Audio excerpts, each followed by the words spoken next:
The budget measure on the National Forestry Industry Plan, have you covered that already? Yes, we did talk about that. Okay. Yeah. In particular, I wanted to just get an idea of how that money is being distributed, particularly, whether Western Australia has access to that pool of money, and has that been covered? Not that specifically, no. Only because it can't be at this stage. Right. Just to give you a bit of a background, we made the decision as a federal government, made a policy decision that we were going to support the forestry industry into the future by the development of this plan, which signalled to the marketplace that we were deadly serious about the future of this industry. That was in September last year. As part of backing that measure in, we went through a budget process, which is the Yes. subject of you're discussing. And we're just in the final stages of our very rigorous consultation program that we've taken over the last 9 months to put back to the industry collective at the end of next week, and also the forestry ministers from each of the states at the end of next week, which will then give us the final sign-off to proceed to what that plan is going to look like and what it's going to incorporate. So the negotiations currently underway will Absolutely. feed into... Okay. But one of the things I did mention to Senator Rice was that, or maybe Senator McCarthy, is that we are seeking very much to leverage this money as much as we possibly can, either with state governments or with the industry, because $20 million can go a long way when you're leveraging it. It doesn't go very far when you don't. So certainly we would be looking to the governments around the country, the state governments and Western Australia included, to see what opportunities we had to work with the state government and with the industry in Western Australia to maximise the output of this plan, and particularly getting more trees in the ground, because that seems to be the fundamental issue at the moment, is that we've got an international or global industry that's going absolutely gangbusters, huge demand, but we've just got to get the economics right so we get the trees in the ground. So this pool of money could potentially see a sort of a co-investment type model to leverage private sector investment in the forestry sector? Well, look, I mean, without talking about the elephant in the room, and one of the things that we don't particularly like, the learned experience of MIS schemes, we were certainly looking to come up with much more sophisticated and less market damaging mechanisms by which we would encourage industry to invest. And so that's the process and the body of work we're doing at the moment, is to work out how we can genuinely give the signal to the marketplace that we're serious. Yep. But without creating a distortion that may have unintended consequences. No, absolutely. And Western Australia went through the, as many other As states we did, all did. the aftermath of Yeah. that situation. And actually, can I just follow on from that? And Yep. one of the things that we've been really clear and has been, very clearly stated to us as part of the consultation is about, it's not just about having the right trees and the right quantity, but making sure they're in the right place. So a call will go out to industry, and already has gone out to industry, to say, you need to decide where it is that you want forestry to occur, because there's such a lot of infrastructure that supports the forestry sector, particularly if we want to do value-add forestry products and innovation. There's so much infrastructure that supports it. You can't just put trees anywhere. And we had an experience in South Australia where, through a previous scheme, we ended up with trees on Kangaroo Island, but no possible way of getting the things off Kangaroo Island. So we've got this asset that, if it was able to be realised, is worth millions and millions of dollars. Right. But in the absence of being able to get them effectively, efficiently or environmentally, soundly off Kangaroo Island, they're of no value whatsoever, apart from there's a lot of happy koalas over there. So we're very keen to make sure that not only have we got the right amount of trees, and the right trees, but making sure they're in the right place. Yep. So the concept of hubs. Correct. is what That's drives right. that. Yep. And I think there Yep. was an experience similar to that in the southwest of Western Australia, where there were some stranded assets Yes. that Yeah. logistically became Yep. problematic to harvest. That's right. How and I'm having a look at the description of the budget measure. It talks about small forest growers. What is a small forest grower? What's the boundary there? Like, is this private plantations? Yes. Or? Yes. And farm forestry. Yes. Okay. One of the things that we saw, particularly in Tasmania, has been using farm forestry as a sort of a supplementary to your farming business, sort of almost like a growing superannuation. So the opportunity for our farmers to mitigate against, by having more products than just running their cows or their sheep, but actually planting trees, and obviously it's good, carbon sequestration, etc., etc. But it does give them another potential long-term source of income, or superannuation, send the kids to school, whatever it happens to be. So part of the plan is to make sure that we're not just saying to the big guys, put lots of trees in the ground, but we give the broader opportunity for the farming sector to participate in this, the Indigenous sector to participate. And the other thing is that the national, actually it was Meat and Livestock Australia, through their relationship with the National Farmers Federation, have come back with a goal that by 2050 they want the meat and livestock industry in Australia to be carbon neutral.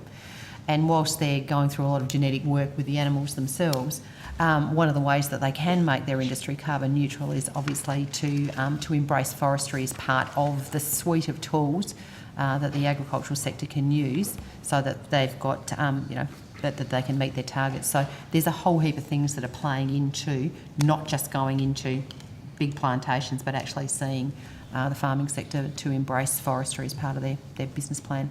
Okay. So it's not necessarily an industry that would lead itself to significant consolidation, particularly that farm-based, I guess, sub-enterprise. Do we have a good sense on, the stocks and flows? In the grains industry, there's at least a reasonable sense on how much is being produced every year, how much is sitting in storage, how much is being exported. Livestock is tracked to some degree. Do we have a sense on what the industry base on the ground actually is? I mean, Ms Lutter obviously will have more detailed understanding, but my understanding is that more broadly, when you're talking about the sort of the commercial side of the industry, we've got a pretty good handle, and that's where we get reports like the ABARES report. But I think when it comes to underutilised, non-used farm forestry, I think that one of the bodies of work that we have to do is to actually get out there and get a handle on what it actually looks like.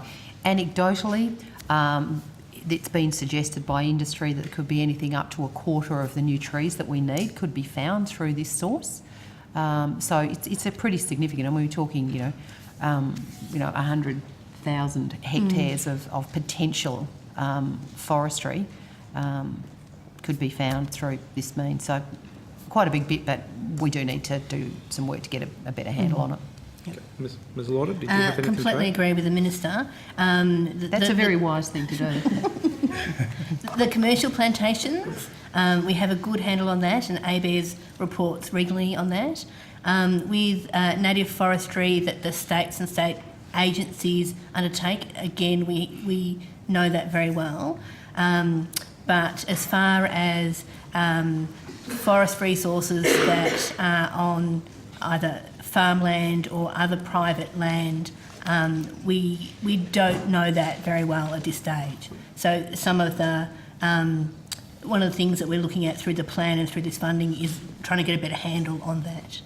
And do we have, through ABARES, I guess, a reasonably good handle on where the international market's going in terms of demand? Is it wood chip? Is it what's the balance of the requirement from international players?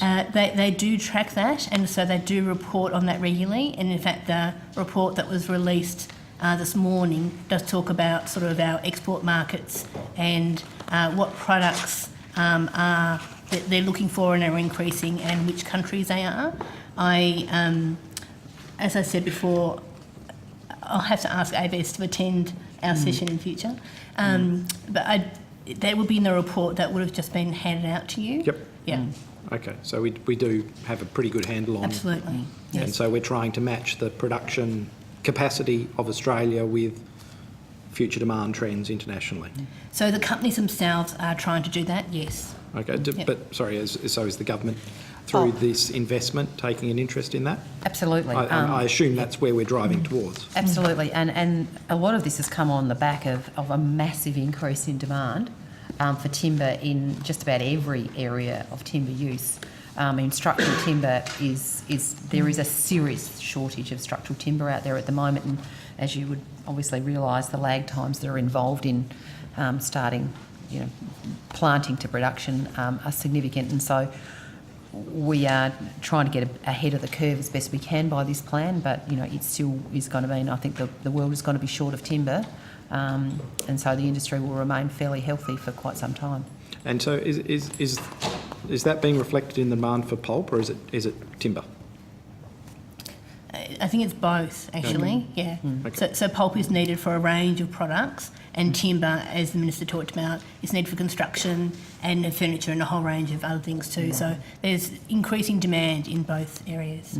Actually, and one of the things that we're really keen to look at as part of this whole process is that a tree's not just a tree. There's bits of the tree that get used for various things, and so what we're trying to seek to do is to maximise the value of the use of every part of the tree. So, there's obviously the bit, everyone thinks of the bit that goes into a piece of furniture or goes into a timber truss, but don't realise that there's so much more of the tree that can be used for pulping. But there are some really exciting new bioproducts that we can be looking at with the residues that we're getting from either forest management or from the offcuts from when we process the log. And we're thinking that one of the most important things is that we maximise the value of every piece of the tree, and that we make sure that we have a use for every piece of the tree, because not only does that maximise the economic return, but it also deals with an issue of, what do you do with this stuff if it's not being used? So there's been a lot of research into possible uses for things that in the past have just been wasted. So with... Senator Brocken, you have your time is Oh, almost up. is So it? yes. Can I ask one more? Would something like, for example, there's been work towards for a number of years a biomass electricity plant in my hometown of Manjum up in the southwest of WA. Would that fall under the sort of investment that the government's, would that have the potential to be a part of the forestry industry plan going forward? Yeah, absolutely. In fact, there has already been a body of work done about what kind of critical mass of product that you would require to create an efficient, an efficient energy generation through wood. But I mean, one of the things that we need to be really clear about here is that we're talking about offcuts and we're talking about thinnings and the like. So there is quite a body of work that's already been done on that, and it would certainly make sure, I'm happy to make it available. Thank you, Minister. Thank you. Thank you, Senator Ross. Thank you. I'll just ask a few questions, continuing on the discussion about the industry plan. With the $20 million, I mean, the ABARE statistics this morning reinforced the fact that we've got 87% of our wood production coming from plantations. Is that $20 million being spent reflective of the importance of the plantation industry compared with the native forest-based industry? And what proportion of that $20 million will be supporting plantation-based industries? Okay. Well, I can't give you that breakdown off the top of my head, because some of the details that would inform that answer have yet to be decided. But what I would say is that quite clearly the number one issue that the industry has identified as a barrier to growth has been the number of trees that they've got access to. And so fundamentally underpinning this plan will be providing the incentive for people to plant more trees. Well, perhaps can you take on notice doing more of a breakdown of how it's expected that $20 million is going to be spent? Well, you can be like me on the 12th of September if you'd like to come to the press club. I'm quite sure that you'll be delighted to be one of the first people to see what it is. But until such time as we have developed through the absolute detailed specifics, we've finished our consultation, I can't give that. I can't say I can take it on notice, because the decisions that surround that have not been made. The decisions around what the priority areas of development are, and as I said, it's about getting more trees, the right trees in the right place. That is our objective here, and how that plays out will be determined. So we've got $1.5 million being spent in the next financial year, 5.4 in 1920. So you're saying there's not a specific allocation or suggested projects that money's going to be going for? There must be some basis on why there's that breakdown. Yeah, look, I mean, there's obviously been some broader work done to inform the budget process, so to make sure that we had as much detail as we could. But the actual details, the kind of detail that you're obviously asking for, is not available because it's still a work in progress and there's still a lot of consultation that needs to undergo. So what are the sorts of projects in broad areas that are informing that allocation of 1.5 million in the next financial year and then 5.4 in the financial year after that? So that was so it was general information was provided for that 20 million. With the agreement that the plan was yet to be written and completed, and so that how that funding would be used could be tweaked based on the outcomes of the plan. But there must be some basis for that level of allocation. Absolutely. and as I answered earlier, when we talked about the research and development and the regional hubs, etc., that was the level of information we have on how the 20 million will be allocated. So that 5.4 is reflecting establishing the regional hubs, is it? No, so No? you're looking at the breakdown per year, is that right? Yes, that's right. So no, we aren't doing like the regional hubs just in 1 year. These things are spread over multiple years. So there's we're looking at work in the farm forestry, Indigenous forestry and private native forestry space, the research and development with potentially additional hubs of the National Institute for Forest Products Innovation, the regional hub work we talked about earlier about looking at what infrastructure and plantations and forestry assets are in a region and doing an assessment of what is missing or what other opportunities need to be considered to enable that region to grow. Okay. Well, going to farm forestry in particular, so what proportion of that funding is going to be put towards farm forestry? Again, that will be determined once we have the final plan. But there must be some estimates. Again, I'm getting to you've got a particularly specific, 1.5, 5.4, 4.9, 4.7 over the forwards. So I'm interested to know what proportion is going to be going to farm forestry and what sort of activities are envisaged in the farm forestry space. Senator, for budget forecasting, we are required to put in numbers in the budget that add up to total amount. And when I look at the figures, which is how we do most of our budget planning, when the forestry plan's not going to be announced to September, that's quarter of the way through the financial year. Clearly, we're not going to spend a lot of money in the first year, so there's a smaller amount there. The second year, when things kick off, there'll be a peak in expenditure, then it levels off. The level of sophistication, as Ms Lauder has said, is roughly at that level at the moment.